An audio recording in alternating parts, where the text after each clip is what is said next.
내 삶에 하나님의 말씀을 적용하는 게 아닙니다. 하나님의 말씀에 내 삶을 적용하는 거예요.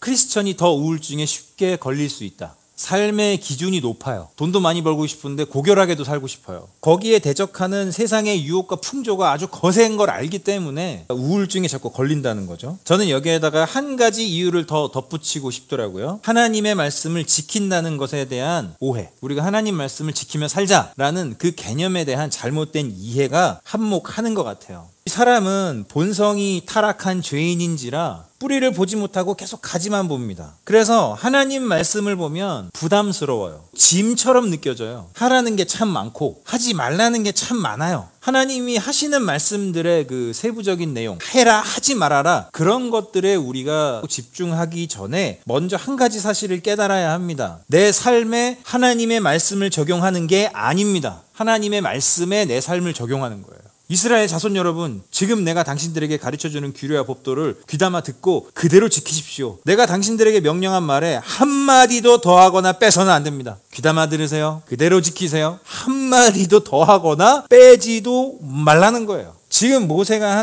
말하는 어조를 보면 아주 강하고요. 조금의 여지도 주지 않아요. 아주 단호해요. 이 단서에 주목해야 됩니다. 그대로 지켜라. 그대로 하라는 건 결과가 매우 중요한 딱 한 가지로 설정되어 있는 경우에 그렇게 말을 합니다. 그대로 안 하면 그 결과가 안 나오고 임의로 추측해서 했을 때 나온 모든 결과는 오류인 거죠. 이걸 제가 지난주에 실제로 체험했어요. IPTV 셋탑박스가 오래돼가지고 갈았어요. 그걸 갈고 나니까 TV는 잘 나오는데 채널이 안 넘어가요. 이게 뭐가 문제인가? 그거는 무선 공유기 설정을 바꿔줘야 된대요. 공유기 업체에다가 전화를 해서 상담원하고 통화를 했어요. 그대로 하셔야 됩니다. 제가 얘기한 그대로 하셔야 됩니다. 어떻게 해서 어느 메뉴에 들어가서 뭘 누른 다음에 뭐에서 몇 번을 뭘로 바꿔준 다음에 뭘 빼서 그걸 몇 번에 꽂아주셔야 됩니다. 1 그대로, 2 그대로, 3 그대로, 4 그대로 시킨 대로 했어요. 그랬더니 TV도 잘 나오고 와이파이도 잘 되고 인터넷도 문제가 없는 거예요. 모세가 하나님의 말씀을 지키라고 하면서 계속 반복해서 강조하는 게 뭐예요? 그대로 지키라는 거예요. 딱 한 가지 결과를 얻기 위해서예요. 하나님과 인격적으로 교제하고 하나님을 누리는 기쁨,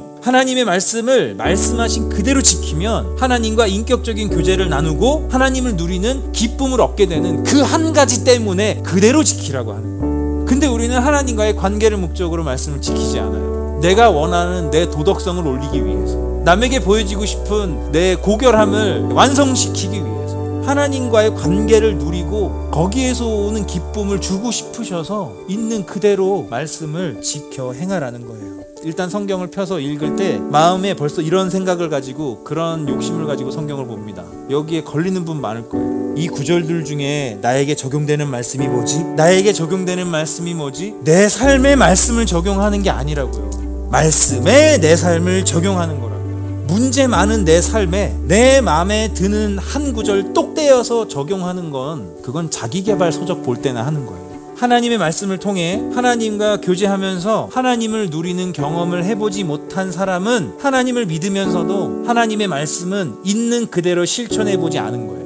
나는 이런 말씀 도저히 못 믿겠어. 이건 말이 안 돼. 지금 이 시대에 이런 말씀은 너무 불합리해 라고 말하는 사람, 그 말씀을 있는 그대로 실천해 본 적이 없는 거예요. 나 그 말씀 실천해 봤는데 그대로 안 되던데? 그렇게 말하는 사람은 있는 그대로 실천하지 않고 뭔가를 더하거나 뭔가를 빼본 거예요. 있는 그대로 해보고 얘기하세요.